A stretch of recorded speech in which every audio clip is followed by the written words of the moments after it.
Okay, hello everyone, आप सभी लोगों का हमारे यूट्यूब चैनल पे स्वागत है ओपन लाइन एकेडमी। तो मेरे प्यारे दोस्तों, मैं आप लोगों को करा रहा हूँ सब्जेक्ट, यानी फॉर्म ऑफ सब्जेक्ट। टाइप कौन सा आ गया हमारा? 9th। और इंग्लिश लैंग्वेज की हम क्या कर रहे हैं? स्टडी, यानी स्टडी किन से? सेंस, अंडरस्टैंडिंग और एक्शन के साथ। यानी हम subject plus verb plus object, यानी हम सब्जेक्ट की स्टडी कर रहे हैं अपनी इन वीडियो में। तो दोस्तों करते हैं हम स्टार्ट। हम आ गए हैं टाइप 9 के फॉर्म ऑफ सब्जेक्ट में। लेक्चर मेरा ये 8 है। ठीक है मेरे प्यारे दोस्तों, जो मेरा 3 वर्ड है जिससे हम इंग्लिश समझेंगे आगे जाके, सेंस, अंडरस्टैंडिंग, एक्शन, इनको ही पुट करके हम हर एक चीज निकाल रहे हैं। मैंने 6 एग्जाम्पल लिए हैं इस टाइप के, ताकि आप लोग इजी से अंडरस्टैंड कर सको मेरे कॉन्सेप्ट को। ठीक है, पहला सेंटेंस देखो भाई, वह कहाँ रहती है यह मालूम नहीं है। पहला सेंटेंस ये है। दूसरा है, वह कब लौटेगा यह अनिश्चित है। नंबर तीसरा है, वह क्यों उदास रहता है यह एक रहस्य है। चौथा क्या भाई? वह क्या करता है यह मालूम नहीं है। पांचवा है कि भाई वह गरीब है यह सबको मालूम है। और छठा है, पृथ्वी गोल है यह सबको मालूम है। कॉमन क्या है इसमें? कॉमन क्या आ गया भाई? यह यानी इन जो 6 टाइप है हिंदी वाक्य में करता क्या होगा? वह।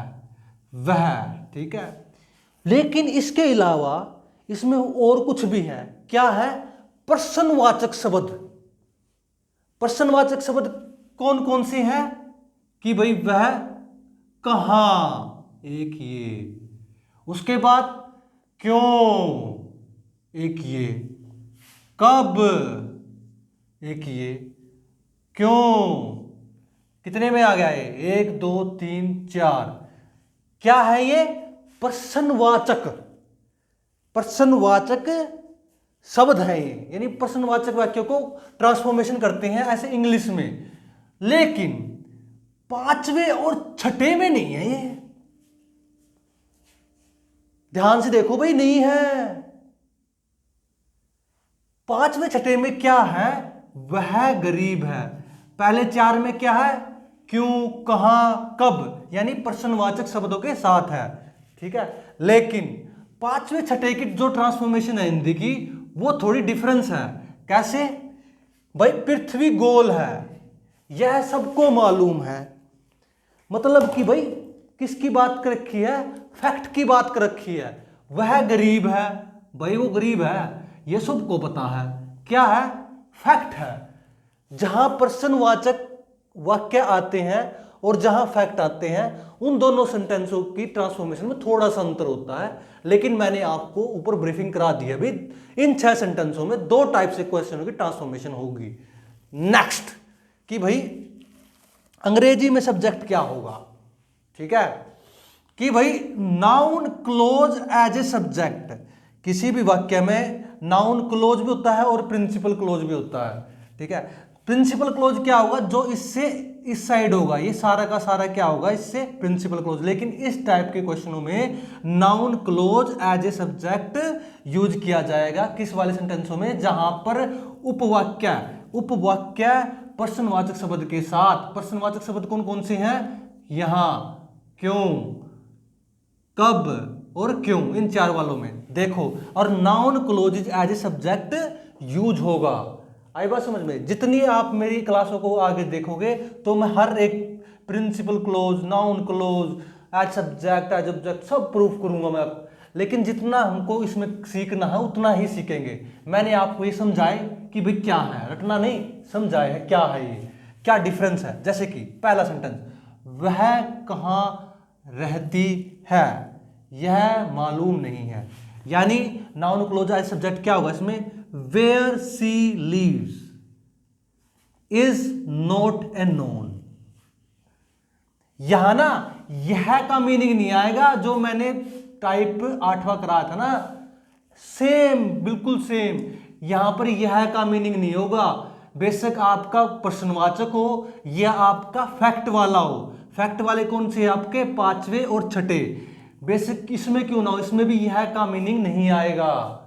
लेकिन गूगल पे सर्च कर लोगे आप, यह का मीनिंग आ जाएगा, क्या आ जाएगा, इट आ जाएगा या दिस आ जाएगा, जो कि सेंटेंस ट्रांसफॉर्मेशन में गूगल पे बेशक मार के देख लो बताएगा करेक्ट, लेकिन वो एरर होता है जब आप किसी कंपटीशन एग्जाम में बैठते हो या अमून भी कोई लैंग्वेज को ट्रांसफॉर्मेट करते हो, उसमें भी वो एरर ही आता है, लेकिन गूगल पे दिखाएगा क्योंकि वो कॉमन लैंग्वेज को एक्सप्रेस करता है वहां पर। ठीक है मेरे प्यारे दोस्तों, तो वह कहाँ रहता है, मैंने देखो हिंदी का भी बारीक बताई है और इंग्लिश की भी बारीक बता दी है। ठीक है ना, ये किसी को पता नहीं है। ठीक है ना, इज नॉट नोन। सेकंड देखो, वह कब लौटेगा, यह अनिश्चित है, यानी when he will return is uncertain. तो इसमें क्या होगा, noun clauses when he will return, और पहले में क्या होगा, वेयर सी लीव। जो हिज वाले हैं वर्ब से इस साइड वाले नाउन क्लोजेज होंगे, जो वर्ब के साथ और पीछे अदर वर्ड होंगे वो सारे क्या होंगे, प्रिंसिपल क्लोज होंगे इसमें, यानी प्रधान वाक्य है, और ये उपवाक्य होते हैं, नाउन क्लोजेज आज उपवाक्य होते हैं। ठीक है भाई, आगे देखो तीसरा, वह क्यों उदास रहता है, यह एक रहस्य है, यानी वाई। सारे के सारे प्रश्नवाचक वाक्य है कि भाई व्हेन, वेयर, व्हाई, व्हाट, भाई as a principal clause use कर रहे हैं भाई। ठीक है ना, तो तीसरे में क्या था, why she is sad is a mystery, मतलब कि इज मिस्ट्री, कि भाई वह क्यों उदास रहती है, यह एक रहस्य है। तो इसमें भी यह का मीनिंग नहीं आएगा, यानी इट का और दिस का इस्तेमाल नहीं होगा, ना यहां हुआ ना यहां हुआ ना यहां हुआ, मतलब कि कहीं भी इट का इस्तेमाल नहीं हुआ। ठीक है, आ जाओ चौथे में, वह क्यों, वह क्या करती है, वह क्या करती है, यह सब यह मालूम नहीं, इसमें भी यह का मीनिंग नहीं होगा। चौथे में देखो, what he does is not known.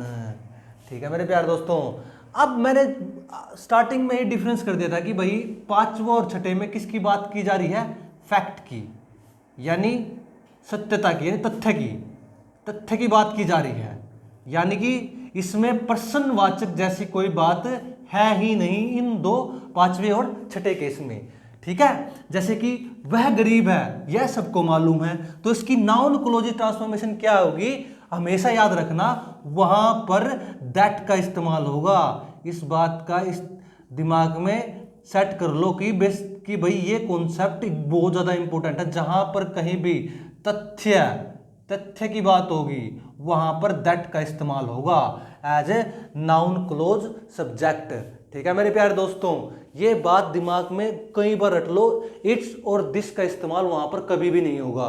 ठीक है ना, जैसे कि व्हाट आ गया ना, what he is poor, is to, is unknown to all. ठीक है, कि भाई वह गरीब है, यह सबको मालूम है, यानी प्रिंसिपल को that he is poor, is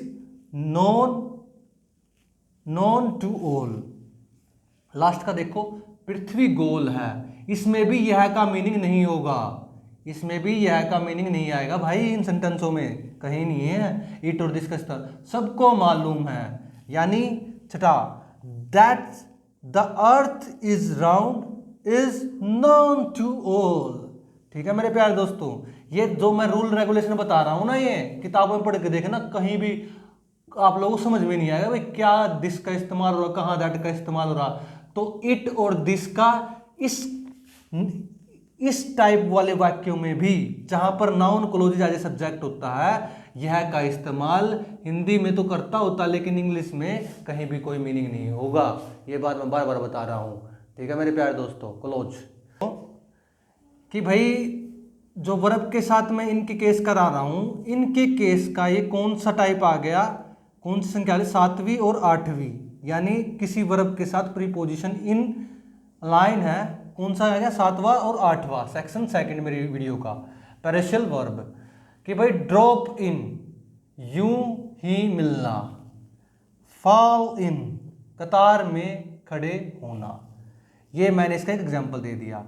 please drop in for a day when you pass through my town. क्या मतलब हुआ इसका? इसका मतलब हुआ जब आप हमारे नगर से गुजरे तो एक दिन के लिए रुक कर मिल लें। दूसरा देखना, तो इसका क्या होगा? कमांडर ने सिपाहियों का कतार में खड़े होने की आज्ञा दी। ठीक है, तो जो सोल्जर्स हैं ये टू फॉल इन। तो मेरे प्यारे दोस्तों यहाँ ये सेक्शन भी खत्म हुआ। तो मेरे प्यारे दोस्तों यहीं हम इस लेक्चर को स्टॉप करते हैं ताकि आप लोग इसको ईजिली अडोप्ट कर सकें। जय हिंद, वंदे मातरम।